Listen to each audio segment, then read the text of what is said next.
దేవుని నామానికి స్తోత్రములు కలుగును గాక. ఈ ఉదయకాల సమయంలో మరొకసారి మనమందరం కూడా దేవుని మందిరంలో చేరున్నాం.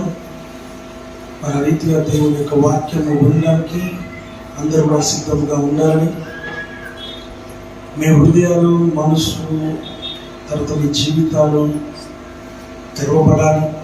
దేవుని వాక్యము మన జీవితంలో గొప్ప కార్యము జరిగించాలి. ఆమేన్, హల్లెలూయా. వాక్యం చూసుకుందాం ఒకసారి. చూడండి, అపోస్తలుల కార్యములు 16వ అధ్యాయము 14వ వచనము మనము చదువుకుందాం. అప్పుడు లూదియాను దైవభక్తి గల ఒక స్త్రీ వినుచుండెను. ఆమె ఊదా రంగు పొడిని అమ్ముచు తువాతైన పట్టణస్థురాలు. ప్రార్థన చేసుకుందాం. మొదటిగా ప్రేమించిన మా పరమ తండ్రి నామానికి వందనాలు, స్తోత్రాలు, స్తుతులు, కృతజ్ఞతాస్తుతులు చెల్లిస్తున్నాం. నీ వాక్యం ద్వారా మాతో సూటిగా స్పష్టంగా మాతో మీరు మీ అధికారంగా స్వరచితం మాట్లాడి మమ్మల్ని తృప్తిపరచు. వినగలిగే చెవులు, గ్రహించగలిగే హృదయంలో మనస్సును మాకు అనుగ్రహించి మీ నామానికి మహిమ ఘనత ప్రభావం చేసుకున్నాం. ప్రభు మీ పరిశుధాత్మ సంచారం మాకు అనుగ్రహించమని కూడా వేడుకుంటూ ఉన్నాం. మా పూర్ణ హృదయంతో స్తుతించిన ప్రభా, మా జీవితంలో ఈ వాక్యం అనుభవించబడి నీ గొప్ప కార్యము జరిగించి నీ నామమునకు మహిమ ఘనత ప్రభావాలు నేను చేసుకున్నాం. యేసుక్రీస్తు నామములో అడిగి వేడుకుంటున్నాము తండ్రి, ఆమేన్. హల్లెలూయా, హల్లెలూయా. దేవుని వాక్యం సెలవిస్తున్న మాట మనం ఇక్కడ చూస్తూ ఉంటున్నాం. అప్పుడు లూదియా అను దైవభక్తి గల ఒక స్త్రీ వినుచుండెను. ఆమె ఊదా రంగు పొడిని అమ్ము తుయాతైన పట్టణస్థురాలు. ప్రభు ఆమె హృదయమును తెరచెను కనుక పౌలు చెప్పిన మాటల యందు లక్ష్యం ఉంచెను. ఆమేన్, హల్లెలూయా. ఇక్కడ వాక్యము సెలవిస్తున్న మాట, మన అంశం ఏంటంటే తెరువబడుట. అంటే తెరువబడుట. ఏం తెరవబడింది ఇక్కడ అని ఒకసారి గమనిస్తే ఆయన అంటాడు, ఒక సహోదరి ఏం చేస్తుందంటే ఆమె ఒక బిజినెస్ ఉమెన్, అనగా వ్యాపారం చేసుకునేటువంటి ఒక సహోదరి. ఈమె తుయాతైర పట్టణస్థురాలు, ఊదా రంగు పొడిని అమ్ముకునేటువంటి వ్యాపారస్తురాలు. అలా వ్యాపారం చేస్తూ ఉన్నటువంటి సమయంలో అలా ప్రాంతాలు తిరుగుతూ ఆమె తన యొక్క పౌడర్ని అమ్ముకుంటూ ఉంటుంది. ఆ ఊదా రంగు పొడిని అమ్ముకుంటూ తన జీవనాన్ని కొనసాగిస్తూ ఉంది. ఆ సమయంలో ఆమెకి పాటలు పాడడం వినపడింది. ఆ వినపడిన వెంటనే ఆమె చేసిన పని ఏంటిది అని అంటే, ఇక్కడెక్కడో కూటమి జరుగుతూ ఉంది, లేక మీటింగ్ జరుగుతూ ఉంది, కాబట్టి నేను అక్కడికి వెళ్తాను అని తన యొక్క హృదయ అభిలాష నెరవేర్చుకోవటానికి ఆమె ఎక్కడైతే పాటలు వినబడుతూ ఉన్నాయో ఆ ప్రాంతానికి, ఆ స్థలానికి, ఆ గృహానికి ఆమె చేరుకుంది. ఆ శబ్దంతో చేరుకొని అక్కడ ఆమె చాలా ఇష్టపూర్వకంగా, హృదయపూర్వకంగా, మనపూర్వకంగా దేవుని సన్నిధిలో ఉండాలి అనే ఒక నిశ్చయత కలిగి ఆమె అక్కడ కూర్చున్నట్టుగా దేవుని వాక్యము ద్వారా మనం చూస్తుంటున్నాం. చరిత్రలో కూడా మనం చూస్తే ఆమెకున్నటువంటి ఆసక్తి చాలా గొప్పదిగా వివరించబడింది. సో ఆ రీతిగా ఆమె అక్కడ మీటింగ్లో చేరి కూర్చొని వాళ్ళతో పాటు ఆ యొక్క కూటంలో మీటింగ్లో పాల్గొంటూ ఉంది. ఆమెకు వచ్చిన పాట పాడుతుంది, తర్వాత వాక్యం కూడా వింటా ఉంది. ఆసక్తిగా ఆమె తన యొక్క సన్నిధిని, ఆ దేవుని సన్నిధిని ఆస్వాదిస్తూ ఉన్న సమయంలో ఆమెకున్న ఆశ, ఆమెకున్న కోరిక, ఆమెకున్నటువంటి ఆసక్తి, నిజంగా చెప్పాలంటే అత్యాసక్తి కలిగి ఆమె అక్కడ కూర్చున్నట్టుగా చూస్తున్నాం. ఎలా తెలుసు అని అంటే, ఆమె తన వ్యాపారాన్ని ఏం చేసింది, ఆమె మొదటిగా పక్కకు పెట్టేసింది. కారణం ఏంటంటే, వ్యాపారం చేసుకుంటేనే డబ్బులు వస్తాయి, కానీ ఆ డబ్బుల కోసము లేకపోతే ఆమె ఆశించకుండా ఏం చేస్తుంది, ఆ దేవుని సన్నిధిని కోరుకున్నట్టుగా చూస్తూ ఉంటున్నాం. దేవుడు ప్రతిరోజు అలా బంద్ చేసుకోమని చెప్పడు. ఆమేన్, హల్లెలూయా. నీకున్న ఆసక్తి, నీకున్న ఆశ, నీకున్న కోరిక, దేవుని సన్నిధిలో ఉండాలన్న కోరిక ఎప్పుడైతే బలంగా దృఢంగా ఉంటుందో ఆ దృఢమైన సంకల్పమును దేవుడు చూస్తాడు. హల్లెలూయా. ఆ దృఢమైనటువంటి సంకల్పమును చూసి, ఆ దృఢమైనటువంటి బలమైనటువంటి ఆశను చూసి దేవుడు నీ పట్ల ఆయన కార్యము చేయడానికి సిద్ధపడతాడు. హల్లెలూయా, హల్లెలూయా. ఏం కార్యం జరుగుతుంది ఆయన సన్నిధిలో ఉంటే? ఏం అద్భుతం జరుగుతుంది ఆయన సన్నిధిలో ఉంటే? ఏ మహత్కార్యం జరుగుతుంది ఆయన సన్నిధిలో ఉంటే? ఏ ఆశ కలిగి ఉంటే ఏం జరుగుతుంది? ఆ కోరిక కలిగి ఉంటే ఏం కలుగుతుంది అని ఒకసారి గమనిస్తే దేవుని వాక్యం సెలవిస్తూ ఉన్నటువంటి మాట మనం చూస్తున్నాం. నీ ఆశను చూసి దేవుడు నీకున్నటువంటి ఆశను తీర్చువాడై ఉన్నాడు. నీకున్నటువంటి ఆ యొక్క కోరికను ఆయన తీర్చువాడై ఉంటూ ఉన్నాడు. నీ కోరికను మన్నించువాడై ఉంటూ ఉన్నాడన్న సంగతిని నీవు గ్రహించాలని వాక్యం ద్వారా చూస్తున్నాం. ఎప్పుడైతే నువ్వు దేవుణ్ణి ఇష్టంగా కోరుకుంటావో నీకేం కావాలన్నా కూడా నీకు దొరుకుతుంది. ఆమేన్. ఆయన అంటాడు, నాకు మొరపెట్టుము నేను ఉత్తరం ఇస్తాను అని అంటాడు కదా. దేవుని వాక్యం ఆ రీతిగా సెలవిస్తా ఉంది. నీకు ఇష్టమైనది ఏదో నువ్వు కోరుకుంటే నీ జీవితంలో జరుగుతుంది. ఆ ఇష్టము దేవునిదై ఉండాలని దేవుని వాక్యము ద్వారా మనం ఇక్కడ గమనిస్తూ ఉంటూ ఉన్నాము. హల్లెలూయా, హల్లెలూయా. అందుకే వాక్యం ఏం సెలవిస్తుంది ఇక్కడ?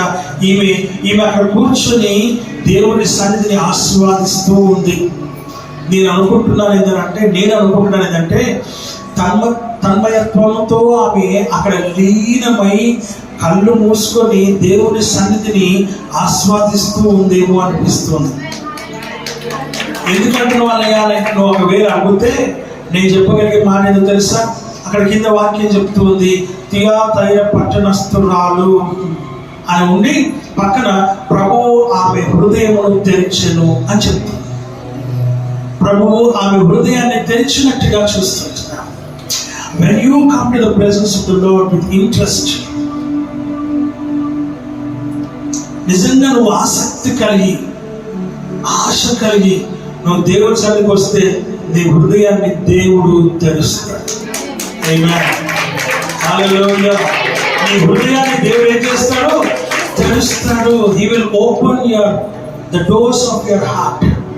నీ హృదయం యొక్క తలుపులను ఆయన తెరచువాడై ఉన్నాడు. నీ హృదయాన్ని తెరచువాడై ఉన్నాడు. ఎందుకో తెలుసా? నీ హృదయాన్ని ఎప్పుడైతే నువ్వు తెరుస్తావో ఆ హృదయంలోనికి ఆయన వాక్యము, ఆయన సన్నిధి, ఆయన ఆత్మ నీలోనికి ప్రవేశిస్తుంది. నీలోకి ప్రవేశించినప్పుడు జరిగే కార్యాలు, జరిగే అద్భుతాలు, జరిగే మహత్కార్యాలు, సూచక్రాలు ఏవైతే ఉన్నాయో నువ్వు ఊహించలేవు. జరగదు అనుకున్నటువంటి కార్యము జరుగుతుంది. ఇక ఇవి ఎన్నడూ చూడవు అనుకున్నటువంటి వాటిని చూడగలుగుతావు. ఇక ఎన్నడికి నువ్వు చేయలేను అనుకునే పనులు జరుగుతాయి, జరిగి తీరుతాయి. నువ్వు వెళ్ళలేను అనుకునేటువంటి స్థలానికి నువ్వు వెళ్ళి తీరుతావు. నువ్వు ఏదైతే చూడాలనుకున్నావో అవి చూస్తావు అన్న సంగతిని జ్ఞాపకం చేసుకోవాలని దేవుని వాక్యం అంటుంది. రక్షణ అందుకని వాక్యం అంటుంది, నీ హృదయము దేవుడు తెరవాలి అని అంటే మొదటగా నువ్వు ఆశ కలిగి, కోరిక కలిగి, ఆసక్తి కలిగి, దృఢమైన సంకల్పముతో దేవుని సన్నిధికి నీ వచ్చినట్లయితే నీ హృదయాన్ని ఆయన తెరుస్తాడు. హల్లెలూయా. నీ హృదయం తెరవడా? నీ హృదయం మూసుకుపోయింది. ఏం చేయబడింది? మూసుకుపోయినప్పుడు ఏమనిపిస్తుంది అని చెప్తాను. మన హృదయం మూసుకుపోయినప్పుడు ఏమనిపిస్తుందని చెప్తాను. ఏంటిది అని అంటే, మొదటిగా దేవుని పైన ఆసక్తి తగ్గుతుంది. ఏం తగ్గుతుంది? మొదటిగా దేవుని పైన ఆసక్తి తగ్గుతుంది. ఆ దేవుని పైన ఆసక్తి తగ్గినప్పుడు ఆటోమేటిక్గా ప్రేయర్ దూరం అయిపోతాం, వాక్యానికి దూరం అయిపోతాం, కూటాలకు దూరం అయిపోతాం, సంఘానికి దూరం అయిపోతాం, సహవాసులకి దూరం అయిపోతాం, తర్వాత ఆరాధనకి దూరము అయిపోతాం. ఆమేన్, హల్లెలూయా. దేవుని వాక్యం సెలవిస్తున్నటువంటి మాట మనం చూస్తున్నాం. ఏం కాదు అని అనుకుంటాం, అనేది నీ హృదయంలో, నీ మనస్సులో అది కలుగుతుంది, అది పుట్టిస్తుంది. దేవుని వాక్యం సెలవిస్తుంది. ఏం పుట్టిస్తుంది అంటే ఏం కాదులే అనేటువంటి నిరాశ, నిస్పృహ, లేకపోతే నిర్లక్ష్య తత్వాన్ని నీ లోపల నింపుతుంది. ఆ నిర్లక్ష్యము, అలక్ష్యం అనేది నేను నింపి దేవుని సన్నిధికి నేను దూరం చేస్తుంది. ఆమేన్, ఆమేన్. వాక్యం సెలవిస్తుంది, ఒక్క ఆదివారం, నెలలో 4 ఆదివారాలు లేదా 5 ఆదివారాలు దేవుని మందిరానికి నువ్వు రావాల్సి ఉంది. నువ్వు రావాల్సినటువంటి బిడ్డవు. దేవుని బిడ్డ వాక్యం సెలవిస్తుంది, నీ నిర్లక్ష్యపు ధోరణి వల్ల ఏమవుతుంది రోజున నీ హృదయము మూసుకుపోయింది. హృదయం మూసుకుపోయింది అంటే నేత్రాలు కూడా మూసుకుపోతాయి. నేత్రాలు మూసుకుపోయినాయి అంటే చెవులు కూడా మూసుకుపోతాయి. చెవులు మూసుకుపోయినాయి అంటే స్పందన కూడా, ప్రతిస్పందన, స్పర్శ కూడా మూసుకుపోతుంది. ఆమేన్, హల్లెలూయా. నీ మనసు అంటుంది, ఏం కాదులే, దేవునికి అన్ని తెలుసు, నువ్వు ఎంత కష్టంలో ఉన్నావో, నువ్వెంత బాధలో ఉన్నావో అని నీ మనసు చెప్తుంది. నీ మనసు అంటే నీ శరీరానుసారమైన మనసు చెబుతుంది. దానికి తోడు సాతాను కూడా నేను ఏం చేస్తుంది, దానికి బలపరుస్తుంది. గవర్నమెంట్లు ఎట్లా ఫామ్ అవుతాయో తెలుసా? మెజారిటీని బట్టి ఫామ్ అవుతాయి. అలాగే ఇక్కడ కూడా నీ శరీరానుసార మనసుని సాతాను మనసుని ఏం చేస్తుంది, బలపరుస్తుంది. కనుక నువ్వు ఏమనుకుంటావు, ఏం కాదులే అని అనుకుంటావు.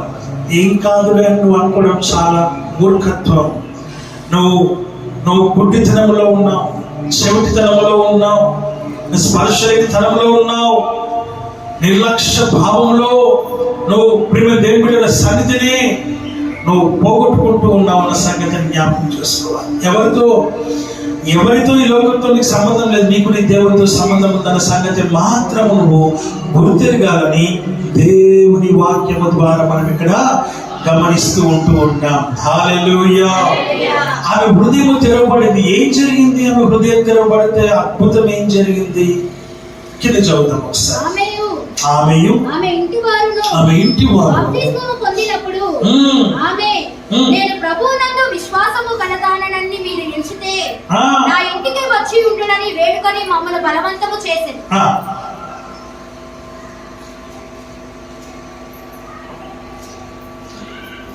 ఆమెయు ఆమె ఇంటి వారందరూ ఏం చేస్తారంట? ఎస్, ఆమె హృదయం తెరవబడింది. ఇంటి వారందరూ బాప్తిసం పొందారు. కారణం ఏంటంటే ఆ ఇంట్లోకి ఆ సేవకుల్ని ఆమె పిలిచింది, ఆ దైవజన్ని ఆహ్వానించింది. ఆ దైవజన్ ఇంట్లోకి రాగానే ఏం జరిగిందంటే ఇంటి వారందరూ కూడా బాప్తిసం తీసుకున్నట్టుగా చేస్తారు. హల్లెలూయా, హల్లెలూయా. ఇంటి వారందరూ బాప్తిసం తీసుకున్నారు. గొప్ప కార్యం. జీవితంలో అద్భుతం ఏదైనా ఉంది అని అంటే, నీ జీవితంలో అద్భుతం ఏదైనా జరిగింది అని అంటే, నువ్వేం కొనుక్కున్నావో, నువ్వేం చదువుకున్నావో, నువ్వు ఏం సంపాదించుకున్నావో, ఎంత సంపాదించుకున్నావో అది మ్యాటర్ కాదు. అది మ్యాటర్ కాదు. మరేంటి మ్యాటర్ ఏంటి అని అంటే, నువ్వు బాప్తిసం పొందడం గొప్ప మ్యాటర్. అద్భుతం అనేది అలా ఉంటుంది. హల్లెలూయా. మనం లోకానుసారమైన వాటికి ప్రిఫరెన్స్ ఇస్తే, సమయాన్ని ఇస్తే, నీ సమయం దొంగిలించబడుతుంది. నువ్వు లోకానుసారమైన జీవితానికి, లోకానుసారమైన వాటికి నువ్వు ప్రాముఖ్యతనిస్తే నీ జీవితంలో నీవు ప్రాముఖ్యమైన వాటిని కోల్పోతావు అన్న సంగతిని నీవు గ్రహించాలని దేవుని వాక్యము ద్వారా మనం ఇక్కడ గమనిస్తూ ఉంటూ ఉన్నాము. హల్లెలూయా, హల్లెలూయా. దేవుని వాక్యం సెలవిస్తున్నటువంటి మాటలు మనం ఇక్కడ చూస్తున్నాం.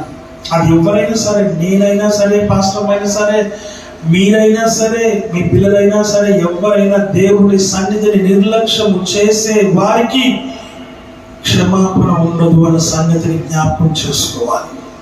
ఆమేన్, హల్లెలూయా. ఎందుకు అంటే ఇది దేవుని సన్నిధి. దీని ఇక్కడ ఎవరికి ఎగ్జంప్షన్ లేదు,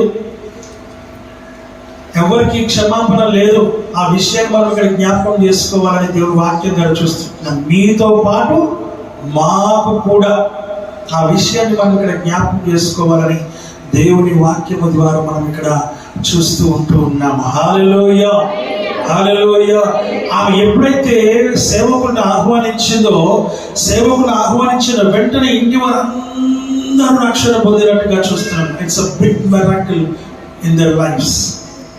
అసలు నిజంగా వాళ్ళు రాకపోతే, ఆమె అక్కడికి వెళ్ళకపోతే ఆమె హృదయం తెరవబడేది కాదు. తెరవబడకపోతే ప్రేమ దేవుని బిడ్డల వారి ఇంటికి ఆయన వారందరినీ వారి సేవకులు ఇంటికి ఆహ్వానించేదిగా.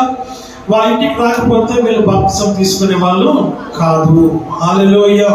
వీళ్ళు బాప్తిసం తీసుకోవడానికి కారణం ఏంటంటే సేవకుడు ఆ ఇంటిలో అడుగు పెట్టడం, సేవకులు ఇంటిలో అడుగు పెట్టడం. సేవకులు ఇంట్లో అడుగు పెడితే ఏమవుతుంది అంటే అద్భుతం జరుగుతుంది. హల్లెలూయా, హల్లెలూయా. సేవకులు ఇంట్లో అడుగు పెడితే అద్భుతం జరుగుతుంది.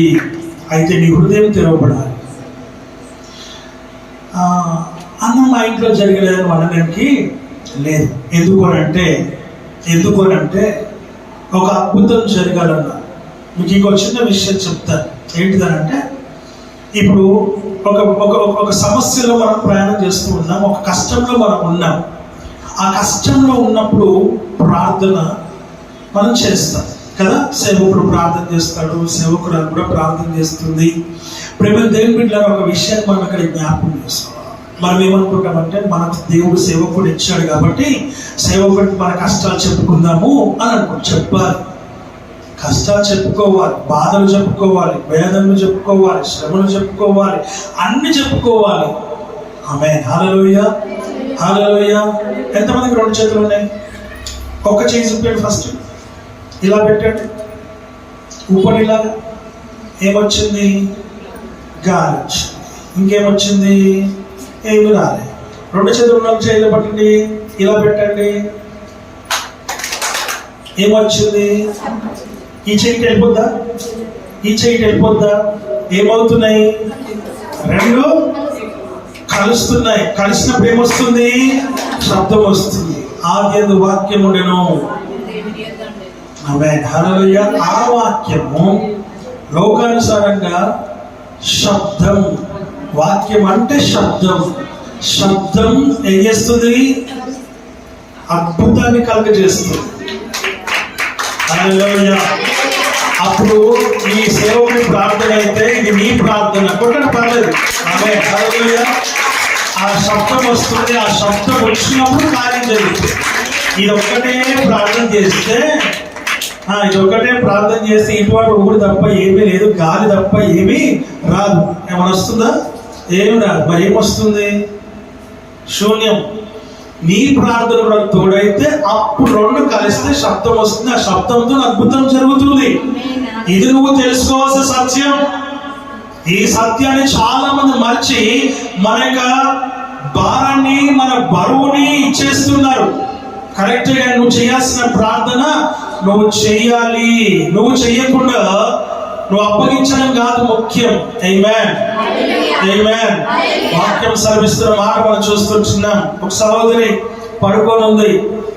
పడుకొని ఉంటే ఆమెకి తెల్లవారుజామున 3 గంటలకు అట్లాగా సడన్ గా ఆమెకి ఒక కల పడుతూ ఉంది. ఏం కల పడుతూ ఉందనంటే, తన కొడుకు ఎక్కడో దూరదేశంలో ఉన్నాడు, దూర ప్రాంతంలో ఉన్నాడు, ట్రైనింగ్ లో ఉన్నాడు. ఆ ట్రైనింగ్ లో ఉన్నటువంటి ఆ కుమారుడు అనుకోకుండా మరి తన కొడుకుకి ఏదో ఆపద కలుగుతుందని అనేది ఈమెకి కలపడింది. ఆమెకి సడన్ గా మెలకు వచ్చింది. ఎవరికి? తల్లికి మెలకు వచ్చి, అయ్యో నా కొడుకుకి ఏదో అపాయం కలిగిందని, అపాయం జరుగుతుందని నాకు కల వచ్చింది, ఏమవుతుందో ఏమో అనేసి భయంతో వణికిపోతా ఉంది. నా కొడుకు దూర ప్రాంతంలో ఉన్నాడు, ట్రైనింగ్ లో ఉన్నాడు, వాడికి ఏమవుతుందో అనే భయం ఆమెలో కలిగి బాధపడుతూ వేదన పడుతూ ఆమె ఏడవడం మొదలు పెట్టింది. కానీ ఒక విషయం ఆమె ఏం చేసిందంటే, వెంటనే ఆమె ప్రార్థన పరురాలు కాబట్టి, ఒక విశ్వాసరాలు కాబట్టి, ప్రార్థన యొక్క విలువ ఆమెకు తెలుసు కాబట్టి, ప్రార్థనలో ఉన్న శక్తిని ఆమె గుర్తెరిగింది కాబట్టి, వెంటనే ఏం చేసిందంటే మంచము దిగి మోకాళ్ళ మీద ఉండి ప్రార్థన చేయడం మొదలుపెట్టింది. ఏమని ప్రార్థన చేయడం మొదలుపెట్టింది అని అంటే, అయ్యా నేను ఒక కల కన్నాను. నా కలలో నా కుమారుడు అపాయంలో ఉన్నట్టుగా నాకు కలపడిందయ్యా. దయచేసి నా కుమారుని జ్ఞాపకం చేసు అయ్యా. దయచేసి నా కుమారుని యొక్క క్షేమము కలిగించేయి ప్రభువా. ఆ బిడ్డ చుట్టూ నీ కాపుదల దయచేయండి అయ్యా. అయ్యా నీ కాని యొక్క రక్షణ దయచేయి ప్రభువా. దయచేసి నా కుమారుని జ్ఞాపకం చేసుకో ప్రభువా. ఏ ఆపదలో ఉన్నాడో, ఏ కష్టంలో ఉన్నాడో, ఏ అపాయంలో, ఏ భయంకర పరిస్థితిలో ఇరుక్కున్నాడో నాకు తెలియదు ప్రభువా. అయ్యా నేనైతే చూడలేను నా కుమారుని, నువ్వైతే చూడగలవు ప్రభువా. నువ్వు దేవునివి కనుక, నువ్వు సర్వోత్తర్యామివి కనుక, నువ్వు సర్వ సృష్టివి కనుక, నువ్వు సర్వమును కలగజేసిన వాడు కనుక నువ్వు మాత్రము చూడగలవు. నీ కంటి చూపు ప్రపంచంలో ఎక్కడైనా నువ్వు చూడగలవు. నేనైతే చూడలేను ప్రభువా. అయ్యా నేను చూడలేను నా కుమారుని. దయచేసి కుమారుడు నీవిచ్చిన కుమారుడైనా, నీవిచ్చిన సంతానం ప్రభు, నీవిచ్చినటువంటి సంతానమునైనా, నీవిచ్చిన గర్భఫలము ప్రభు, ఒకగానొక కుమారుడు దయచేసి జ్ఞాపకం చేసుకోవా. నా కుమారుడు చుట్టూ నీ కాపుదల దయచేయండి అయ్యా. నీ కంచెమై ప్రభు. నా కుమారుడు ఎలా ఉన్నాడో తెలియదు ప్రభు, నువ్వు చూచే దేవుడు అయి ఉన్నావు అయ్యా. ఒకసారి జ్ఞాపకం చేసుకోమని దేవుని సన్నిధిలో ప్రార్థన చేయడం మొదలుపెట్టింది. కన్నీటి ప్రార్థన చేస్తా ఉంది, కన్నీటి ప్రార్థన చేస్తా ఉంది కుమారుని కోసం. అలా ప్రార్థన చేస్తూ ప్రార్థన చేస్తూ ప్రార్థన చేస్తూ ఆరింటికో ఎప్పుడో ఆమె ఆ యొక్క ప్రార్థనలో నిద్రపోయింది. ఉదయకాలం వల్ల 8 గంటలకు లేచింది. 8 గంటల తర్వాత జరిగిన విషయం దాన్ని ఉదయకాలం లేచిన ఆ 9 గంటలకే ఫోన్ మోగుతుంది. ఆ ఫోన్ మోగుతూ ఉంటే త్వరగా వెళ్ళి ఆ ఫోన్ తీసింది. ఆ ఫోన్ తీసి మాట్లాడుతూ ఉంది. హలో అనగానే కుమారుడు అంటున్నాడు, అమ్మా ఈరోజు భయంకరమైన అపాయం వచ్చిందని తప్పించబడ్డారు, భయంకరమైనటువంటి శ్రమలో నుంచి తప్పించబడ్డారు. ఇదిగో ట్రైనింగ్ సెంటర్లో భయంకరమైనటువంటి ఫైర్ యాక్సిడెంట్ అయింది, షార్ట్ సర్క్యూట్ అయిపోయింది, అందరూ పడుకున్నాం, చాలా మంది చనిపోయినారమ్మా. ఆ 3 గంటల నేను ఆ యొక్క కాలిపోతున్న సమయంలో నన్ను ఎవరో తట్టి లేపినారు, నన్ను ఎవరో తట్టి లేపినారమ్మా. నా తట్టి లేపిన చూసేసాయి కదా, అది భయంకరంగా అంటుకొని ఉన్నది. చాలా మంది చనిపోయారు. నేను తప్పించుకోవడానికి మార్గం లేకుంటుంది. కిటికీలో నుంచి చూస్తానమ్మా, చూస్తే చెత్తకుప్ప ఉంది. అంత విరికెళ్ళి దూకేసాను. దాని విరికెళ్ళి నా కాలు విరిగింది తలే, అమ్మా నా కాలు విరిగింది కదా, నా ప్రాణాలను కాపాడుకున్నాను. ఇదిగో 8 గంటలకు అయిందయ్యా, నా 3 గంటలకు నన్ను లేపినారు. నన్ను ఎవరో తల్లి లేపినారు 3 గంటలకి. 3 గంటలకు నన్ను లేపినారు. నేను లేవకపోతే నేను కూడా వచ్చిన మాని మస్తుపక్క అయిపోయేవాడిని. నీ కుమారుడైనటువంటి నేను బొగ్గుగా మిగిలిపోయేవాడిని. అలాగే నీ ఇంటికి వచ్చేవాడినేమో, ఒకవేళ నన్ను గుర్తుపట్టే పరిస్థితిలో ఇక్కడ వచ్చేదాన్ని కాదేమో. కానీ నన్ను లేపింది ఎవరో అంటే వెంటనే మళ్ళా మోకరించి చెప్తుంది కుమారుడికి, అమ్మా అయ్యా నేను కలగన్నాను, నేను కలగన్నప్పుడు నాకు భయం వేసి నేను లేచిన దేవుని సన్నిధిలో ప్రార్థన చేశానయ్యా. అయితే అమ్మా నువ్వు చేసిన ప్రార్థనే నా దేవుడే నన్ను లేపినాడు, నీ దేవుడే నన్ను లేపినాడు, లేపిన దేవుడే నన్ను రక్షించినాడు, నన్ను కాపాడినాడు. ఇదిగో నా కాలు విరిగినా పర్వాలేదు కానీ నా ప్రాణాన్ని మాత్రము కాపాడబడిందమ్మా. నిజంగా దేవుడు ఎంత గొప్పవాడని కుమారుడు దేవుని స్తుతిస్తూ దేవుని నామాన్ని ఘనపరచు. ఆమేన్, హల్లెలూయా. దేవుని వాక్యం సెలవిస్తుంది, నా ప్రియ తల్లులారా, నా ప్రియ సహోదరులారా, మీ ప్రార్థన మీ పిల్లలకు చాలా అవసరం. మీ ప్రార్థనలు మీ పిల్లల్ని రక్షిస్తాయి, మీ ప్రార్థనలు మీ పిల్లలను సంరక్షిస్తాయి, మీ ప్రార్థనలు మీ పిల్లలను కాపుదలలో ఉంచుతాయి, మీ ప్రార్థనలు మీ పిల్లలను కవచంలో ఉంచుతాయనే సంగతి నేను జ్ఞాపకం చేసుకోవాలని దేవుని వాక్యం ద్వారా మనం చూస్తున్నాం. మీ పిల్లలు స్కూల్కి వెళ్తుండొచ్చు, నీ పిల్లలు కాలేజీలకు వెళ్తుండొచ్చు, నీ పిల్లలు ఉద్యోగాలకు వెళ్తూ ఉండొచ్చు, మీ పిల్లలు ప్రేమ పనులకు వెళ్తూ ఉండొచ్చు. ప్రేమ దేవుడి వాక్యం సెలవిస్తూ ఉంది. వచ్చిన మనం ఇక్కడ చూస్తున్నాం, ప్రతి దాంట్లో నుంచి నీ దేవుడు నేను కాపాడి సంరక్షించువాడన్న సంగతిని నువ్వు మోకరించి ప్రార్థన చెయ్యాలి. కానీ నీ దేవుడు నీ పిల్లల పట్లనే కాదు, నీ పట్ల కూడా ఆయన కనుదృష్టి కలిగి ఉన్నాడు అన్న సంగతిని నువ్వు జ్ఞాపకం చేసుకోవాలి. ఒక తల్లి తన కుమారుని విషయంలో ప్రార్థన చేసి ఆ కుమారుని రక్షించుకుంది. ఒక తల్లి కలపడిన వెంటనే లేచి మోకరించింది. ఒక తల్లి కలపడిన వెంటనే ప్రార్థన చేసింది. ఒక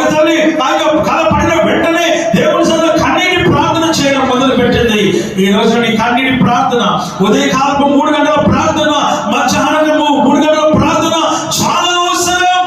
దేవుని వాక్యం సెలవిస్తుంది, నీ హృదయము తెరవబడాలి.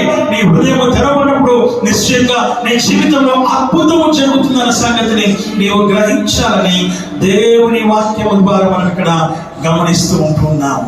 ఆమేన్. నా ప్రియ దైవ జనమా, దేవుని వాక్యం సెలవిస్తున్నటువంటి మాట మనం చూస్తున్న ప్రార్థన, నీ ప్రార్థన జీవితం చాలా అమూల్యమైంది. నీ ప్రార్థన జీవితం నువ్వు 1 గంట సేపు నువ్వు వెచ్చించు దేవుని సన్నిధిలో. ఎన్నో వాటికి లోకంలో సమయాన్ని వృధా చేస్తూ ఉంటున్నావు.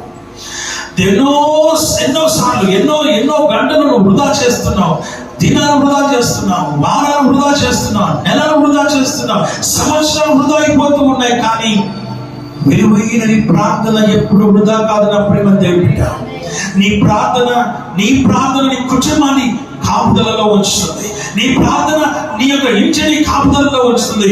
నీ ప్రార్థన నీ కుటుంబాన్ని కాపుదలలో ఉంచుతుంది. నీ ప్రార్థన నీ యొక్క ప్రేమ దేవుని భర్తని కాపుదలలో ఉంచుతుంది.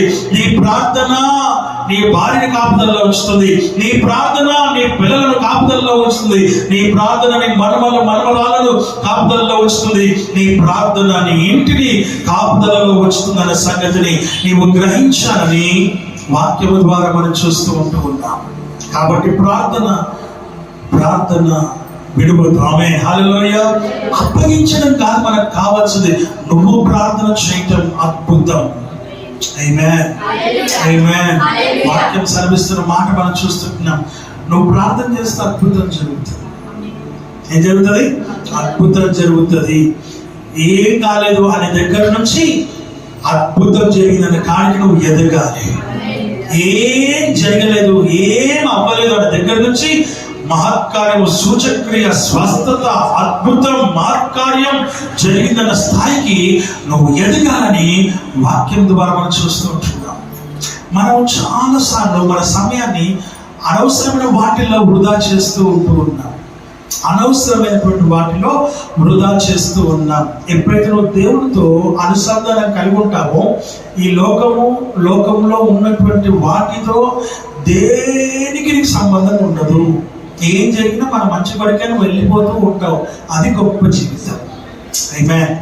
అది అద్భుతమైనటువంటి జీవితం అన్న సంగతిని నీవు గ్రహించాలని దేవుని వాక్యం ద్వారా మనం ఇక్కడ గమనిస్తూ ఉన్నాం. హల్లెలూయా. నీ హృదయం తెరవబడాలి, అద్భుతం చూస్తావు. 2వ మాట మనం చూద్దాం. లూకా సువార్త 24వ అధ్యాయం. నా హృదయాన కొలువైన యేసయ్యా, నా అనువనువు నిన్నే ప్రస్తుతించెనే కీర్తనీయుడా.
హల్లెలూయా.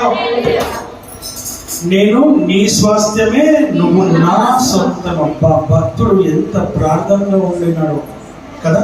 ఆ వర్డ్ చూడండి, నేను నీ స్వాస్థ్యము, నేను నీ సొత్తు, నువ్వు నా సొంతం అనగలమా? అంటాం, దాంట్లో ఫ్రీ కదా. అయ్యా నువ్వు నా సొంతం అంటే అయిపోద్దా? హల్లెలూయా, హల్లెలూయా. నిజం. సొంతంగా ఉంటే కష్టపడాలి అంటే దాని అర్థం ఏంటి?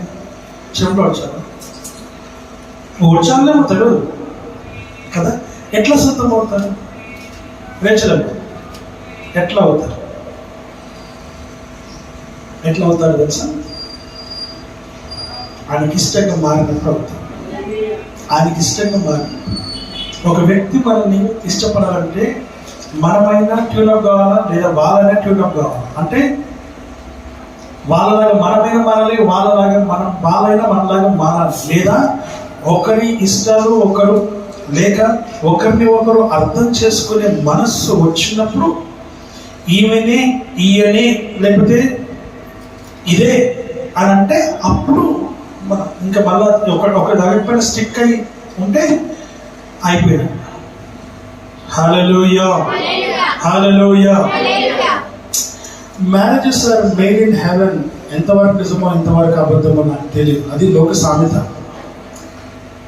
పెళ్ళిళ్ళు స్వర్గంలో జరుగుతాయి. స్వర్గంలో జరిగింది ఇక్కడ ఎందుకు? అవునా కదా, గ్లోరీ. అక్కడ జరిగేది ఇక్కడ ఎందుకు? ఉంటాయా పైన పెళ్ళిళ్ళు? పెళ్ళిళ్ళు పైన ఉంటాయా? పెళ్ళిళ్ళు పైన ఉండవు, ఇక్కడే. ఆయన చేసుకోబోయే వివాహం కూడా ఇక్కడే.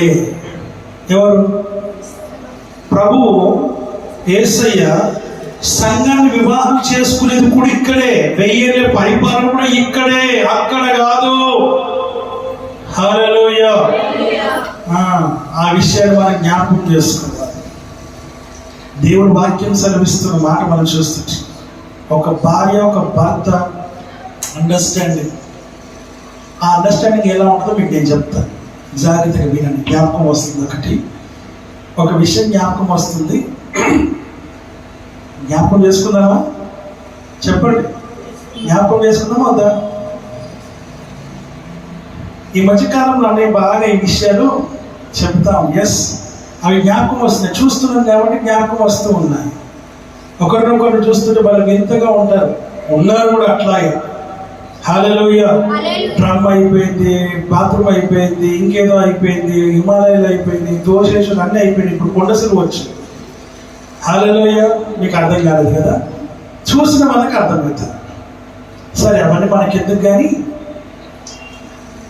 ఒక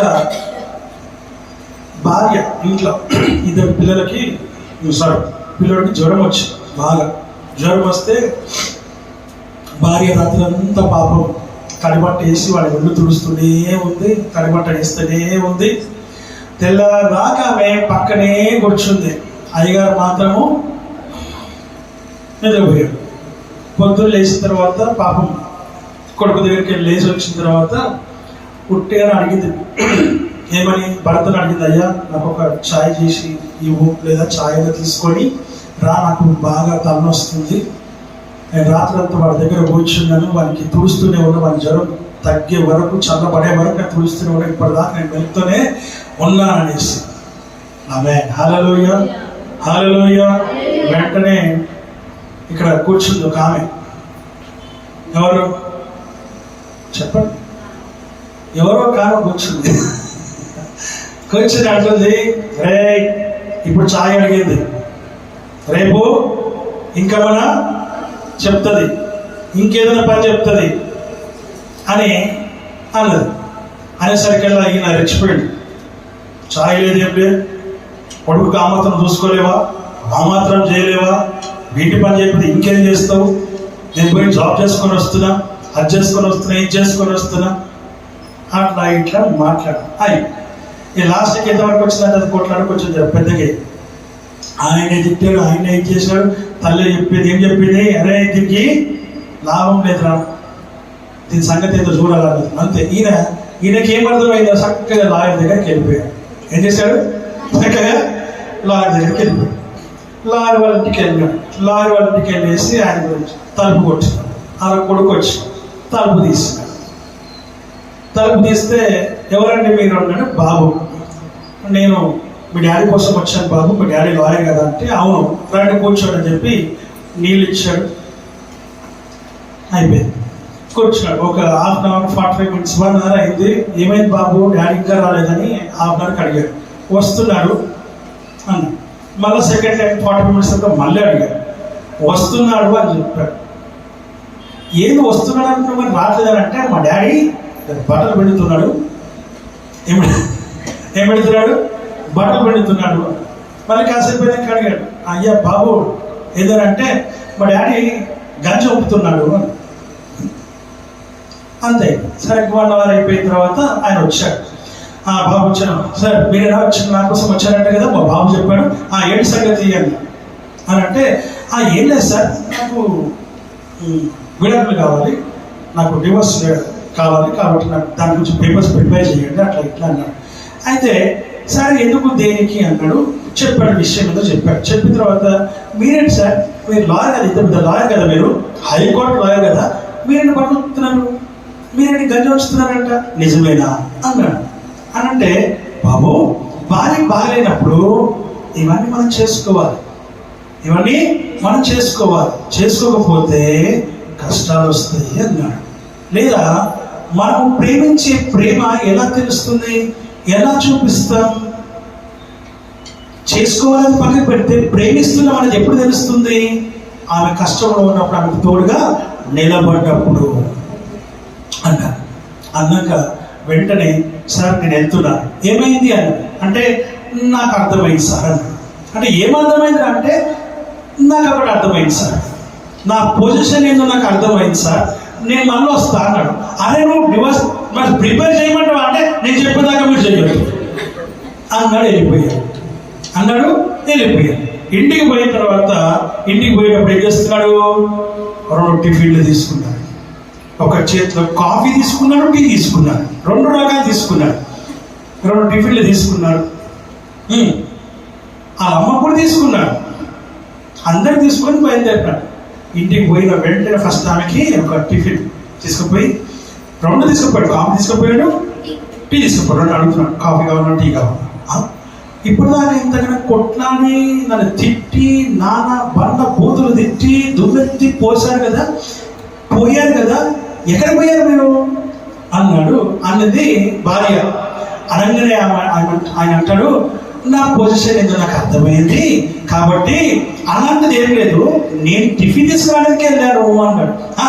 మీరు పోయేటప్పుడు అలా పోలేదండి, వేరే లెక్క పోయారు కానీ వేరే లెక్క వచ్చారు మీరు అని అంటే, ఆ లెక్కలు మనకి ఎందుకు నాన్న, ఎక్కడికి వచ్చాడు, నాన్న దగ్గరకు వచ్చాడు. ఆమేన్, హల్లెలూయా, హల్లెలూయా. టిఫిన్ తినమని తినబెడుతూ ఉన్నాడు. హల్లెలూయా. టీ పోసి చేతికి ఇచ్చాడు. తల ఇట్లా చూస్తా ఉంది. ఎట్లా చూస్తా ఉంది? ఎట్లా చెప్పరా? మాకేం తెలుసు, మేము చూడలేదు ఎప్పుడు అట్లా మీరు అంటొచ్చు. హల్లెలూయా. అయితే అట్లా చూస్తా ఉంది. చూస్తా అంటే ఆమె కూడా టిఫిన్ తీసుకెళ్ళి, అమ్మ అంటే టిఫిన్ తిను అన్నాడు. అంటే అది కాదురా అంటే, నా పొజిషన్ ఏందో నాకు తెలుసు, నువ్వు మాత్రం మాట్లాడొద్దు, నీ పొజిషన్ ఏదో నీకు కూడా చూపించాల్సి వస్తుంది లేకపోతే అన్నాడు కొడుకు. కథ పొజిషన్కి వచ్చేసరికల్లా అంతా సెపరేట్ అయిపోయాయి. హల్లెలూయా, హల్లెలూయా. అందుకే భార్య భర్తలు ప్రేమిస్తున్నాము అంటే కుదరదు, నీ ప్రేమను చూపించాలి. ఆమేన్, హల్లెలూయా, హల్లెలూయా. కొన్నిసార్లు అకల్మకు ఇషారా కాఫీ అంటారు. ఏంటి హిందీలో? హిందీలో కూడా ఏదో ఒకటి అంటే, జ్ఞానం ఉన్న వారికి కానీ ఏమంటారు ఇషారా అంటే, సైగనే సరిపోతుంది, అర్థం చేసేసుకోండి. సో ప్రేమ అనేది అలా ఉంటుంది. చూడగానే ఈమెకి ఏదో కావాలి, ఈమె ఏదో కోరుకుంటుంది, ఈమె ఏదో పిలుస్తుంది, అలాంటి దాన్ని ఈయనేదో అడుగుతున్నాడు. ఈమెనేమో ఈయన అడగకుండా ఆయనకి ఏమి ఇష్టమో, ఆయనకి ఏం కావాలో ఈమె ముందే ప్రిపేర్ అయిపోతూ ఉంటుంది. దట్ ఈస్ కాల్డ్ ఏంటది? ఫెవిక్ బాండ్. హల్లెలూయా. విడదీయరాని. ఇప్పుడు ఒకటి ఉంది, నేను ఒకటి చెప్తాను, మీరు విడదీయగలుగుతారు. ఏదైనా విడదీయగలవా? లోకం ఏదైనా విడదీయచ్చు కదా, చేయొచ్చు. ఇప్పుడు చీర ఒక దాంట్లో ఒకటి వేస్తే తీయొచ్చు, కానీ ఒక దాంట్లో ఒకటి వేయచ్చు. కట్టేస్తే అట్లాంటిది నేను ఇంకోటి చెప్తే మీకు, అది మీరు తీస్తారా తీయరా చెప్పండి.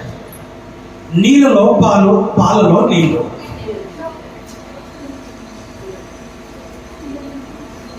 చెప్పండి. అలాంటి వారి మధ్యలో మీరు వెళ్ళబాకండి.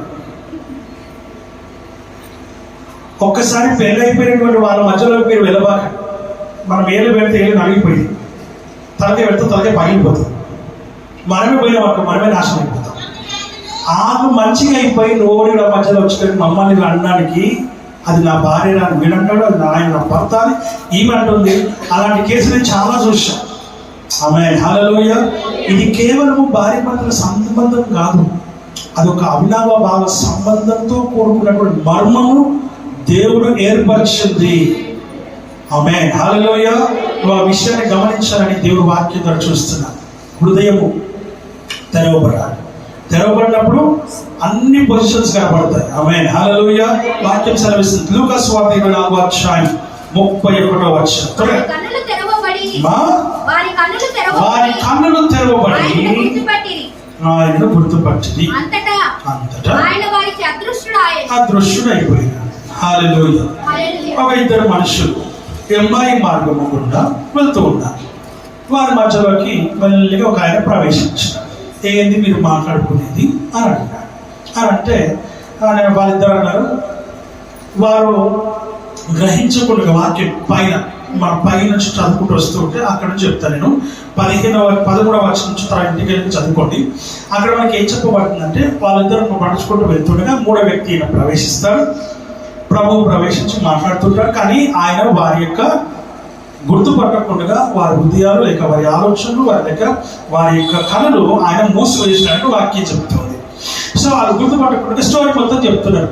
యేసు ప్రభు ఉండే ప్రవక్త, ఆయన దైవ కుమారుడు, ఆయన లోకానికి వచ్చాడు, ఇట్లా అనేకులను స్వస్థపరిచినాడు, బాగు చేస్తున్నాడు, అద్భుతాలు చేసినాడు, చనిపోయిన వారిని సైతము లేపినాడు. అంత గొప్పగా ఆయన కార్యం చేస్తూ ఉంటే ఈ యాజకులు, పరిసయ్యులు, సద్దుకయ్యులు, మిగతా చాలా మంది కూడా ఆయన్ని అంగీకరించలేకపోయినారు.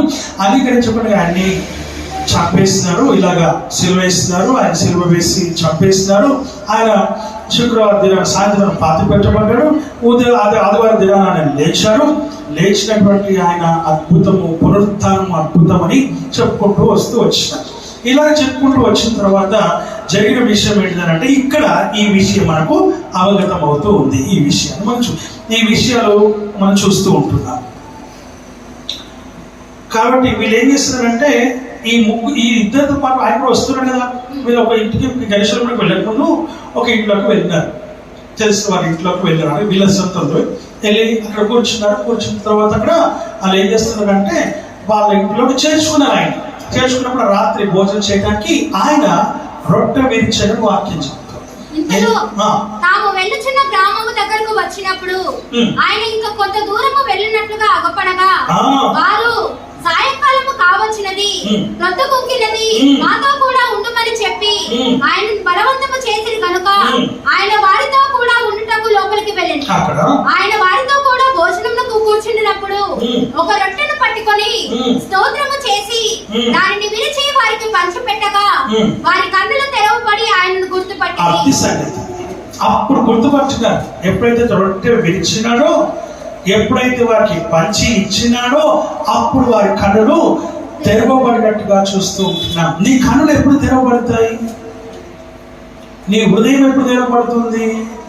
నీ హృదయం ఎప్పుడైతే నువ్వు దేవుని దగ్గరికి హృదయపూర్వకంగా వచ్చి కూర్చుంటావో అప్పుడు హృదయం తెరవబడుతుంది. అప్పుడు వాక్యం వినబడుతుంది.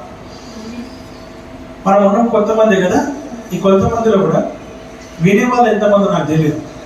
నాకు తెలియదు, కానీ నాకు తెలుస్తుంది ఇక్కడ ఏంటంటే నిజంగా వింటున్నారా లేకపోతే నిజంగా కొట్టి చూస్తున్నారా.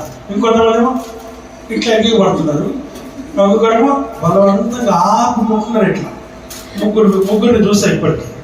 మరి ఎంత పొద్దున్న లేసారో, ఎంత ప్రార్థన చేశారో, ఎంత కష్టపడ్డారో నాకు తెలియదు, కానీ కళ్ళు బలవంతంగా ఆపుకుంటున్నారు. ఇంకొకరేమో ఇట్లా పడిపోతున్నారు ఇట్లా. హల్లెలూయా హల్లెలూయా.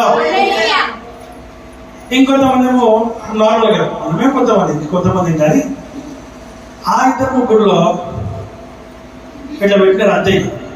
అది ఉన్నారా లేరా కూడా నాకు తెలియదు, ఉన్నారా లేదా కూడా నాకు తెలియదు. అంటే ఇక్కడ కాదు ఇక్కడ ఉన్నారా లేదా అనేది. హల్లెలూయా. అంటే మనం కూడా విన్నట్టే ఉంటాం, ఇలాగ ఉన్నట్టే ఉంటాం, కానీ అసలు నేను చెప్పే మాటలు వినబడుతూ ఉంటాయి అంతే, వాళ్ళు మాత్రం ఇక్కడ ఉన్నారు. అలా వెళ్ళిపోయిన 40 ఉన్నారు ఇక్కడ. మరి ఎక్కడ ఉన్నారో నాకు తెలియదు. మనకు నోటికి వస్తే అమెరికా వద్దు, మనకి వేరే దగ్గర కూడా పోదాం. హల్లెలూయా. వేరే దేశాలు కూడా చాలా ఉన్నాయి, అక్కడికి వెళ్ళిపోవాలి, అక్కడ పోయింటు రాదు. హల్లెలూయా. వాక్యం సెలవిస్తున్న మాట మనం చూస్తే ఇంకొంతమంది సీరియస్గా పెడతారు ఫేస్ చెప్పు, నేను వింటున్నాడు పెడతారు, కానీ ఎట్లున్నదో అలాగే తెలియాలి. హల్లెలూయా హల్లెలూయా. ఇంకొకరేమో నవ్వినట్టే నవ్వుతుంటారు, కానీ నవ్వు రాకుండా నవ్వుతుంటారు. నవ్వాలన్నా వద్దు అన్నట్టు నవ్వే వాళ్ళు కొంతమంది, వినాలన్నా వద్దు అనే వాళ్ళు కొంతమంది. రకరకాలు ముఖాలు పలు రకాలలాగా మీ ఆలోచన కూడా పలు రకాలు, మీరు పలు రకాలు. ఆ రకాలను భరించలేక సస్తున్నారు. హల్లెలూయా. నాకే ఎందుకు ప్రభువా నేను కోరుకుంటున్నా అంటున్నారు ఇప్పుడు. ఆమేన్. హల్లెలూయా హల్లెలూయా హల్లెలూయా. దేవుని వాక్యం సెలవిస్తా ఉంది, నీ కన్నులు తెరవబడాలి. ఇలా మూసుకున్న కళ్ళు ఎలా మూసుకున్నా? అందరూ మూసుకున్నారా? మరి ముయ్యండి. నేను తెరవబడినప్పుడు తెరవాలి. ఏం కనబడుతుంది మూసుకున్నాక? ఏం కనబడతలేదు కదా, అంటే ముయ్యరా. ఇప్పుడు తెరవండి.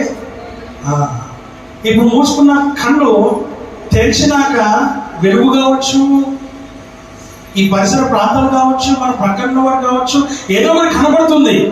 ఈ కనబడడం కాదు ఇక్కడ వాక్యం ఏం చెప్తుందంటే, నీవు చూడలేనివి కొన్ని ఉన్నాయి, అవి దేవునికి ఆత్మీయతకు సంబంధించినవి, పరలోకానికి సంబంధించినటువంటివి, దర్శనాలకు సంబంధించినవి అని వాక్యము ద్వారా మనం చూస్తున్నాం. వాటిని చూచే కృప పొందుకోవాలి, వాటిని చూచే కృప పొందుకోవాలి. ఈ లోకానికి సరిగ్గా కనబడేవి కావాల్సింది, కనబడని వాటిని చూసే భాగ్యం నువ్వు పొందుకోవాలి. ఆ గొప్ప ఆశీర్వాదం నువ్వు పొందుకోవాలి. దేవుడు వాక్యం సెలవిస్తున్నావు, నువ్వు చూడని, నువ్వెప్పుడు వినలేని, నువ్వెప్పుడు గ్రహింపలేని, నువ్వెప్పుడు మాట్లాడని మాటలు సైతము దేవుడు ప్రవచన రీతిగా మాట్లాడతాడు. ఆ ప్రవచన రీతిగా మాట్లాడేది కూడా నీకు తెలియకుండానే నువ్వు మాట్లాడతావు తప్ప, నువ్వు తెలిసి మాట్లాడవు. మాట్లాడేవాడు నీ పరిశుద్ధాత్ముడు, నీలో ఉండి మాట్లాడేవాడు. నువ్వు గ్రహింపలేని సంగతులను ఆయన గ్రహింపచేసి మాట్లాడిస్తాడు. సంగతిని నువ్వు గ్రహించాలి. దేవుని వాక్యము ద్వారా మనం ఇక్కడ గమనిస్తూ ఉన్నాం. హల్లెలూయా. ఆయన ఎలాంటి దేవుడు అని అంటే, ఎప్పుడు నీతోనే, మనతోనే ఉండే దేవుడు. ఆయన ఆలోచన ఎప్పుడు మనతోనే. ఆమేన్. హల్లెలూయా. అబ్రహాం అంటాడు, అయ్యా నువ్వు నా స్నేహితుడివి. ఏమంటాడు? నువ్వు నా స్నేహితుడివి, నువ్వు నా దోస్త్, you are my friend, you are my beloved friend, you are my dearest friend అంటుంటాడు. అంత గొప్ప ప్రేమ మన పైన ఆయనకుంది. దేవుడు ఆయన. ఎవరైనా మనకు ఎమ్మెల్యే తెలిస్తే నాకు ఎమ్మెల్యే తెలుసు అంట, మనకు ఎవరైనా ఇన్స్పెక్టర్ తెలిస్తే మాకు ఇన్స్పెక్టర్ తెలుసు అంట, మనకు ఎవరైనా ఇంకా ధనవంతుడు తెలిస్తే మాకు ఆయన తెలుసు, బిజినెస్ మ్యాన్ అంటాం. వాళ్ళు కాదు మనకు తెలియాల్సింది, దేవుడు తెలియాలి. వీళ్ళందరినీ నడిపించేవాడు ఆయనే. హల్లెలూయా. ఆయన తెలుసుకొని ఉండాలి. చిరకాల స్నేహితుడా, నా హృదయ సన్నిహితుడా, చిరకాల స్నేహితుడా, నా హృదయ సన్నిహితుడా,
అంత గొప్ప స్నేహితుడు నీ దేవుడు.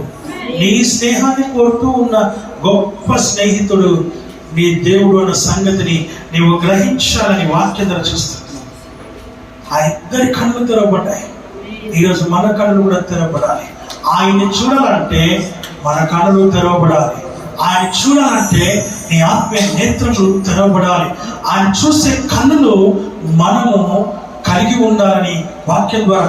ఈ శరీరానుసరణ కన్నులు ఈ లోకాన్ని చూస్తాయి, కానీ ఆత్మానుసరణ కన్నులు నువ్వు ప్రార్థనలో ఉన్నప్పుడు చూస్తావు. నువ్వు ప్రార్థనలో ఉన్నప్పుడు ఆ పరలోకము యొక్క సన్నిధిని నువ్వు చూడగలుగుతావు. ఆ తర్వాత దర్శనాలు చూడగలుగుతావు, కళను చూడగలుగుతావు, జరగబోయే సంఘటనను చూడగలుగుతావు, జరిగిన సంఘటనను చూడగలుగుతావు, జరుగుతున్న సంగతులను చూడగలుగుతున్నావు. ప్రేమ దేవుని బిడ్డ, ఆయన చూపించిన ప్రతిదీ కూడా చూడగలుగుతావు. ఆత్మీయమైనటువంటి సంగతులను చూచే ఆత్మీయ నేత్రములు కావాలని దేవుని వాక్యము ద్వారా మనం ఇక్కడ గమనిస్తుంటున్నాం. అలాంటి ఆత్మీయ నేత్రములు ఎవరైతే కలిగి ఉంటారో మోకరించిన వెంటనే వారి యొక్క నేత్రములు తెరవబడతాయి. మోకరించిన వెంటనే ఆ ఆత్మీయ నేత్రములు తెరవబడిన వెంటనే ఆయన సన్నిధిని చూడగలుగుతారు. ఆయన సన్నిధిని చూసిన వెంటనే తన్మయత్వముతో ఈ శరీరం లోకాసారంగా విడిపోతుంది, కానీ ఆత్మ మాత్రము దేవునితో కలిసిపోతుంది. ఆత్మ మాత్రము దేవునితో కలిసి ఓ ప్రేమ దేవుని సమయాన్ని గడుపుతుంది. ఓ ఈ లోకాసార సమయాన్ని మర్చిపోతూ ఆత్మ సమయంలో ఒక గడియ ఒక సంవత్సరంతో సమానంగా మారిపోతుందన్న సంగతిని నువ్వు గ్రహించాలని దేవుని వాక్యం ద్వారా మనం చూస్తున్నాం. అలాంటి ఆత్మీయ సావాసం, ఆత్మీయ నేత్రంలో నీవు తెరవబడాలని దేవుని వాక్యం ద్వారా మనం ఇక్కడ గమనిస్తూ ఉంటున్నాం. హల్లెలూయా. ఈ నేత్రములు దేవుని చూచే నేత్రములు అయి ఉండాలి. సర్వేంద్రియానాం నయన ప్రదానం, సర్వేంద్రియానాం నయన ప్రదానం, నిన్ను చూడ కనులియుమా, నిన్ను పాడ స్వరమియుమా, నిన్ను చూడ కనులియుమా.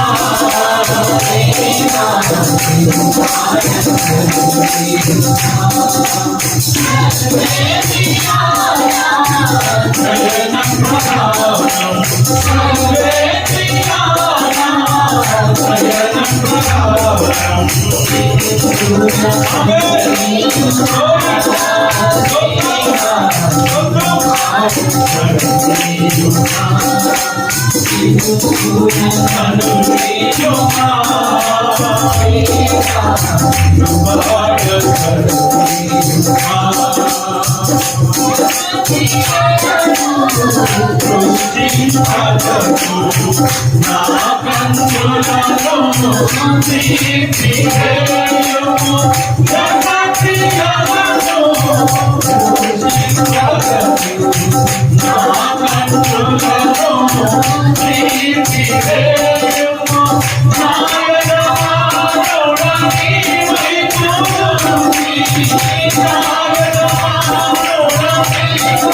చూడ కనులయ్యమా, దేవుని చూసే కన్నులు కావాలి. హల్లెలూయా, హల్లెలూయా. దేవుని వాక్యం సెలవిస్తున్న మాట మనం చూస్తున్నాం. దేవుణ్ణి చూచే కన్నులు కావాలి, జరగబోయే వారిని చూచే కన్నులు కావాలి, ఆయన చేసే అద్భుతాలు చూసే కన్నులు కావాలి, ఆయన సన్నిధిని చూసే కన్నులు కావాలి. ఆమేన్, ఆమేన్. స్కాట్లాండ్ లో ఒక ఫ్యామిలీ ఉంది, ఆయన పేరు క్లర్క్స్. ఏంటి క్లర్క్స్? ఆ ఫ్యామిలీ పాపం చాలా 7 పిల్లలు ఆయనకి. ఎంతమంది? 7 పిల్లలు ఆయనకి, క్లర్క్స్. సో చాలా పేద స్థితిలో ఉన్నారు. అయితే జరిగిన విషయం ఏంటంటే, ఈ 7 పిల్లల పెద్దవాడు కొడుకు ఈ కుటుంబాన్ని పోషించలేక సతమతం అవుతూ ఉన్నాడు. ఆయన అనుకున్నాడు, ఇక్కడ మనకు జీవితం లేదు, నయోమి ఎలిమెలేక్ లెక్క బెత్లెహేంలో కష్టం వచ్చింది, కరువు వచ్చింది, కాబట్టి మనం మోయాబు దేశానికి వెళ్దాము అన్నటువంటి స్థితిలో ఈయన కూడా ఏం చేశాడు, ఈ స్కాట్లాండ్లో మనకి ఎటువంటి పరిస్థితులు జీవితం జీవించి లేక బ్రతికే పరిస్థితి ఏమి కనపడట్లేదు, కాబట్టి మనము అమెరికా వెళ్దాము, అక్కడ దేశం బాగుంటుంది, కాబట్టి మనము అక్కడికి వెళ్ళి అక్కడ మనము జీవనోపాధిని సంపాదించుకుందాము అని చెప్పి ఆయన ఒక తీర్మానం చేసుకున్నాడు. కొంచెం కష్టపడ్డాడు, 1 సంవత్సరం కష్టపడి డబ్బులు సమకూర్చుకొని ఈయన ప్రయాణమై వెళ్దాం అనుకునేసి అన్నీ రెడీ చేసుకున్నాడు, అన్నీ సర్దుకున్నాడు, టికెట్లు కూడా కొనుక్కొచ్చేసుకున్నాడు. ఎలా వెళ్తున్నారు వీళ్ళు అంటే, మనకందరికీ తెలిసినటువంటి ఒక షిప్ ఉంది. ఏ షిప్ అది? అదే మీరు అనుకునేది టైటానిక్. ఆ టైటానిక్ షిప్లో ప్రయాణం చేయాలి, ప్రయాణం చేసి అమెరికాకు వెళ్దాము అనేసి అనుకునేసి సరే అని చెప్పి టికెట్లు కొనుక్కున్నారు. అంత అయిపోయింది, 10 రోజున మనం ప్రయాణం అవుతున్నాం అని చెప్తే జరిగిన విషయం ఏంటంటే, వీళ్ళందరూ పడుకుని ఒక దినం ఇంకొక 1 వారం రోజులు 4 రోజులు టైం ఉంది. ఆ టైంలో పెద్ద కుమార్కి ఎక్కడో ఏదో తెలియనటువంటి అంత మంచి ప్రేయర్ ఫ్యామిలీ, క్రైస్తవ కుటుంబం, ప్రేయర్ ఫ్యామిలీ. పెద్ద కుమారుడికి ఒక కలబడింది. ఏం కలబడింది అంటే వాళ్ళకేదో కష్టం కలగబోతుంది, వాళ్ళకేదో నష్టం కలగబోతుంది అని చెప్పి ఆయనకి కలబడేది. అంత భయంకరం అల్లకలలం అయిపోయేసి మొత్తము గాలి తుఫాను సంథింగ్ అట్లాగా కనబడతా వచ్చింది. అట్లా 2 రోజులు కనబడింది. కనబడిన తర్వాత ఆయన ఇంకా ప్రార్థన చేయడం మొదలు పెట్టినాడు. పెద్ద కుమారుడు ప్రార్థన చేస్తూ ఉంటే ఆయనకి ఒక సంఘటన కనబడేది. ఆ కనబడినటువంటి సంఘటన ఏదైతే ఉందో ఆ సంఘటన చూసి ఈయన విభ్రాంతి చెందినాడు. తండ్రికి చెప్పినాడు, మనం ఎక్కడికి పోయేది లేదు, మనం ఎక్కడికి పోవద్దు, మనం ఇక్కడే ఉందాము అని చెప్పేసి పెద్ద కుమారుడు చెప్పినాడు. చెప్తే వీళ్ళెవరు అందరూ కూడా కూడా వినలేదు. అలాగే తండ్రి అసలే వినలేదు. తల్లి కూడా అట్లా కాదు, మనం అక్కడికి వెళ్తేనే కానీ మనం బ్రతకగలుగుతాం, లేకపోతే బ్రతకలేము, ఇక్కడ పేద దేశం అయిపోయింది, ఇక్కడ ఏమీ లేదు మనకి ఇక్కడ, కాబట్టి మనం ఎక్కడికి పోయేది లేదు, మనం వెళ్ళిపోవాలి, ఇక్కడ నుంచి మనం దూరం వెళ్ళిపోయేసి అమెరికా ప్రాంతంలో దేశంలో మనం బ్రతుకును మొదలు పెడతాం. అక్కడ మంచి అవకాశాలు ఉన్నాయి, ఉద్యోగ అవకాశాలు కూడా చాలా ఉన్నాయి, అనేకమైన పనులకు అవకాశాలు ఉన్నాయి. ఇక్కడైతే ఏమీ లేదు. ఇక్కడ దినమంతా కష్టపడడం కనీసం ఒక్క పూట కూడా మనం తినలేని పరిస్థితిలో వచ్చిన మనం, కాబట్టి మనం వెళ్ళిపోవాల్సిందని వారు పట్టుబడితే పెద్ద కుమారుడు ఏం చేస్తున్నాడు, మెల్లిగా అందరూ పడుకున్నప్పుడు ఉదయకాలం లేసి ఏం చేశాడు, వెళ్ళే ముందు రోజు తాళం వేసేస్తున్నాడు. బయట నుంచి వెళ్ళేసి తాళం వేసేసి తీయలేదు. ఆ దినం అంతా గడిచిపోయింది. ఆ నెక్స్ట్ దినం అంతా గడిచిపోయింది. ఓడ కూడా వెళ్ళిపోయింది. ఆ తర్వాత తలుపు లాక్ తీసినాడు. తండ్రి బాగా కొట్టినాడు, తల్లి బాగా తిట్టింది, భయంకరంగా తిట్టినారు. ఎందుకు ఇలా చేస్తావు, డబ్బు అంతా వృధా అయిపోయింది, సంవత్సరం పడ్డ కష్టం అంతా వృధా అయిపోయింది అని చెప్పేసి పిల్లలు బాగా కొట్టిన ఇంట్లో నుంచి వెలివేసినారు. వాడికి భోజనం కూడా పెట్టలేదు. తర్వాత కుమారుడు అంటున్నాడు, లేదు మనకు అపాయం జరిగేది ఉంది, అందుకే వద్దన్నాను అంతే తప్ప ఇంకా వేరేది ఏం లేదు నాకు, ఇట్లా వేరే చెడు ఉద్దేశం లేదంటే కూడా వాళ్ళ తల్లిదండ్రులు ఎంత మాత్రం కూడా వినలేదు. తండ్రి అయితే బాగా కొట్టేస్తాడు పెద్ద కుమారుడు. అయితే జరిగిన విషయం 1 వారం రోజుల తర్వాత అప్పుడు న్యూస్ చాలా తక్కువ కదా, టీవీలు లేవు, ఏమీ లేవు. తర్వాత న్యూస్ పేపర్ కూడా ఒక్కొక్కసారి 3 రోజులు న్యూస్ని అప్పుడు తర్వాత ప్రింట్ చేస్తారు, తెలిస్తేనే ప్రింట్ చేసేవాళ్ళు. ఆ ప్రింట్ చేసినటువంటి పేపర్ చదివితే ఏంటంటే గడిచిన 3 రోజుల క్రితం టైటానిక్ షిప్ ఒక కొండను ఢీకొని అది విరిగిపోయింది, మునిగిపోయింది, అందరు చచ్చిపోయారు అనేటువంటి ఆ విషాద వార్త పేపర్లో ప్రింట్ అయింది. అంతే, తండ్రి ఆ పేపర్ చదువుతూనే కుప్పకూలిపోయినాడు. ఆమేన్, హల్లెలూయా. దేవుని వాక్యం సెలవిస్తున్న మాట, తండ్రి పరిగెత్తుకొని వచ్చి పెద్ద కొడుకుని గట్టిగా హత్తుకున్నాడు, కౌగిలించుకున్నాడు, ముద్దు పెట్టుకున్నాడు, మెడ మీద పడి ఏడ్చినాడు. ఒక యవనస్తునికి దేవుడు చూపించినటువంటి దర్శనం, ఒక యవనస్తునికి దేవుడు చూపించినటువంటి అపాయం, ఒక యవనస్తునికి దేవుడు చూపించినటువంటి ఘోరమైనటువంటి ఆపద. తండ్రి మాత్రం గుడ్డివాడైపోయాడు, తల్లి గుడ్డిదైపోయింది, మిగతా అందరూ గుడ్డివాడైపోయారు. ఒక్కడు మాత్రమే ఆ ఇంటి పెద్ద కుమారుడు ప్రేమ దేవుని బిడ్డరా. ఏం జరిగింది? ఆ యవనస్తునికి దేవుడు చూపించినటువంటి ఆ దృశ్యం, ప్రేమ దేవుడి ఆ దర్శనం, ఆ దర్శనాన్ని బట్టి వాళ్ళు ఎక్కడికి వెళ్ళకుండా తన కుటుంబాన్ని రక్షించుకోవాలి. తను దెబ్బలు తిన్నా పర్వాలా, తను చంపేసినా పర్వాలేదు, నేను ఒక్కడిని పోతే ఈ 8 మంది కాపలా పడతారనేటువంటి ఒక కృత నిశ్చయంతో ఆ కుమారుడు ఆ యొక్క స్టెప్ తీసుకున్నాడు. 2 రోజులు లాక్ వేసినాడు. ఓడ వెళ్ళిపోయింది, కానీ ఓడ 3 రోజుల తర్వాత 4 రోజుల తర్వాత మునిగిపోయింది. అందరూ కూడా చనిపోయినారు. 3 రోజుల తర్వాత ప్రింట్ అనేటువంటి ఆ ప్రింట్ మీడియా పబ్లిష్ చేసినప్పుడు అప్పుడు చూస్తే తెలిసింది, 12 రోజుల తర్వాత టైటానిక్ షిప్ మునిగిపోయింది. హల్లెలూయా. నీ ఆత్మీయ నేత్రములు తెరవబడాలి, జరగబోయే సంఘటనను చూడాలి, ఆ చూసే నేత్రములను కలిగి ఉండాలని దేవుని వాక్యము ద్వారా మనం ఇక్కడ గమనిస్తూ ఉన్నాము. హల్లెలూయా. అద్భుతం ప్రేమ దేవుని బిడ్డలారా. కుటుంబం అంతా స్కాట్లాండ్లో మళ్ళా అందరూ కష్టపడి పనిచేయడం మొదలు పెట్టినారు, స్వశక్తితో ఎదిగినారు. తర్వాత ధనవంతులు అయ్యారు, పక్కకు పెట్టేసేది. వాక్యం చెప్తుంది ప్రేమ దేవుని బిడ్డలారా, నీ ఆత్మీయ నేత్రములు తెరవబడాలి, నువ్వు దేవునితో అనుసంధానం కలిగి ఉండాలి, దేవునితో సంబంధ బాంధవ్యాలు నువ్వు కలిగి ఉండాలని దేవుని వాక్యము ద్వారా మనం ఇక్కడ గమనిస్తూ ఉన్నాము. హల్లెలూయా, హల్లెలూయా. వాక్యం సెలవిస్తున్న మాట మనం చూస్తున్నాం. మనకు ప్రేమ దేవుని బిడ్డలారా, ఇంకొక చిన్న విషయం చెప్పాలని ఆశపడుతూ ఉంటున్నా.